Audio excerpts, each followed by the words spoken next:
Semina Verbi, la semence du Verbe dans le cœur des hommes et des femmes d'aujourd'hui. Homélie du 3e dimanche du temps de Carême, année A, par l'abbé Christophe Larré, prêtre du clergé diocésain de Dapong au Togo. La première lecture est tirée du livre de l'Exode au chapitre 17, versets 3 à 7. Le psaume 94.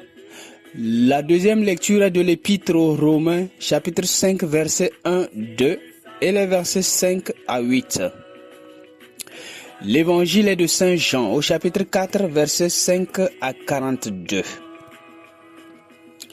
Or, la preuve que Dieu nous aime, c'est que le Christ est mort pour nous, alors que nous étions encore pécheurs. Romains chapitre 5, verset 8.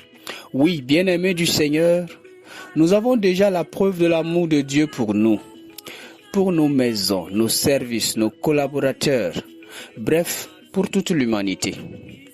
Notre démarche de conversion n'est plus pour gagner l'amour de Dieu, mais pour être reconnaissant et aider aussi les autres à atteindre cette étape de reconnaissance comme l'a fait la femme samaritaine de l'évangile que nous écoutons ou que nous écouterons.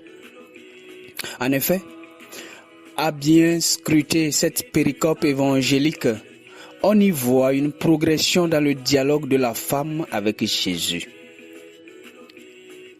La première étape est que pour la femme samaritaine, Jésus est d'abord un inconnu, ensuite un juif, puis enfin un homme. Un inconnu parce qu'elle avait vu cet homme, elle n'avait pas vu cet homme auparavant. Or, il n'est pas toujours aisé de causer avec des inconnus, de peur de se faire agresser. Ce qui est normal chez tout individu avec son instinct de conservation. Ensuite, Jésus est juif.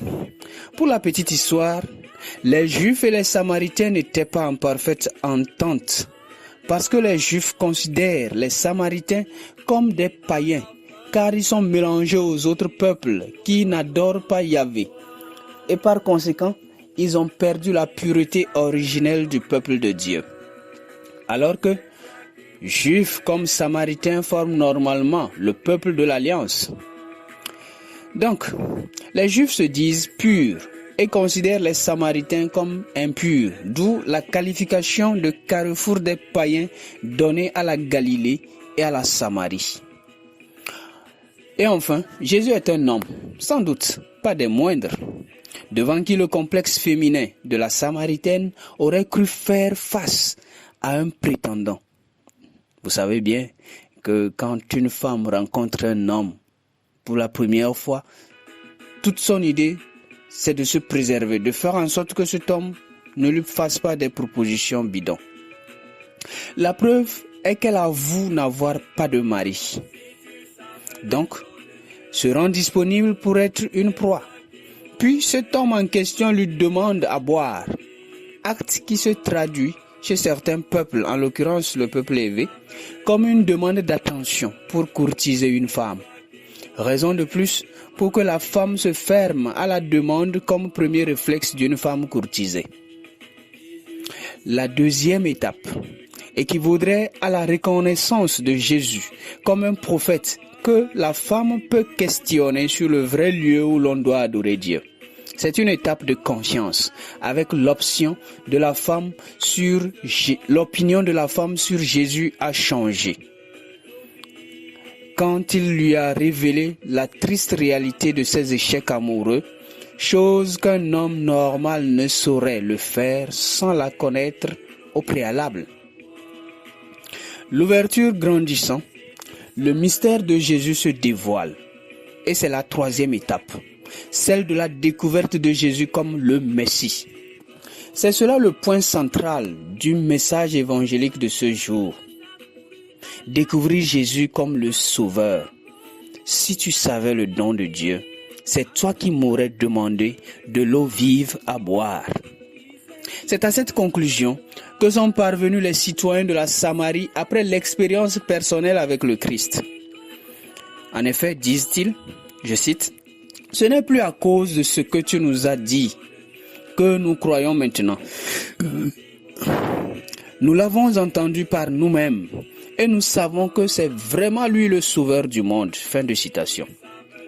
La demande d'eau à boire de Jésus à une seule Samaritaine est devenue le don d'eau vive à toute la communauté de Samarie.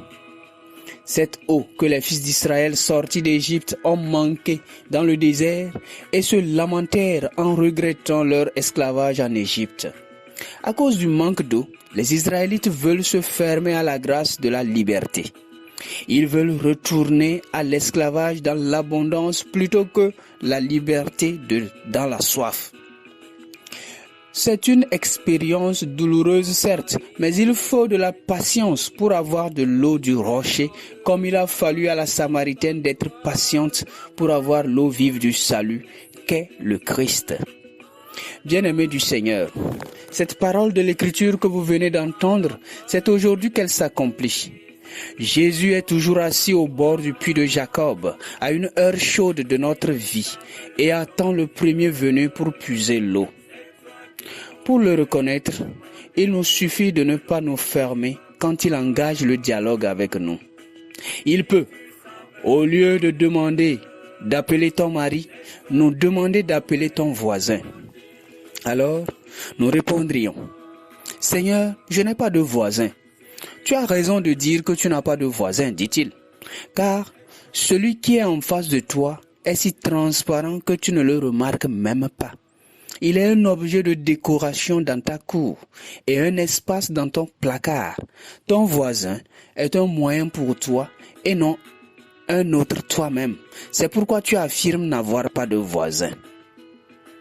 L'eau vive, c'est bien sûr le Christ et il se donne à nous indistinctement, mais il faut se disposer comme les Samaritains l'ont fait après avoir expérimenté la présence de Jésus. Ainsi, avons-nous été convertis par la catéchèse et les prédications ou même par la foi de nos parents qui nous ont baptisés dans l'enfance?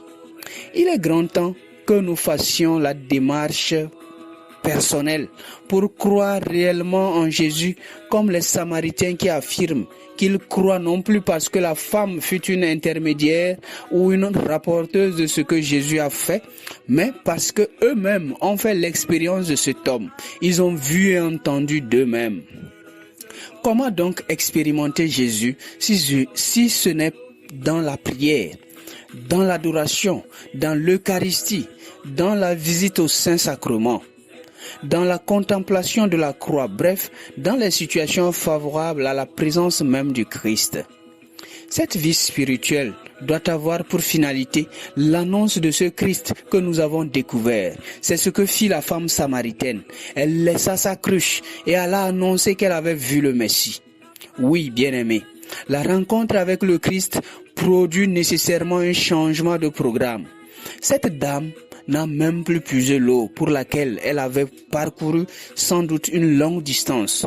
Ce qui dénote un bouleversement, un changement de programme pour mettre l'urgence, qui est l'annonce du salut attendu depuis toujours, au premier rang en remplacement de la nécessité de puiser de l'eau. Cependant, dans notre monde actuel, que de fois faisons-nous passer nos besoins, nos nécessités avant l'urgence de l'annonce de la parole de Dieu par notre vie? Combien de personnes sont si souvent joyeusement en footing les dimanches matins, en premières heures de la journée, en défaveur de la messe? Savons-nous prendre du temps pour boire à la source d'eau vive, ou bien nous pensons-nous souvent être notre propre eau, capable de nous désaltérer? L'image de cette Samaritaine doit nous être très parlante, car elle montre la recherche ardente de la dame d'avoir de l'eau, raison pour laquelle elle se déplace.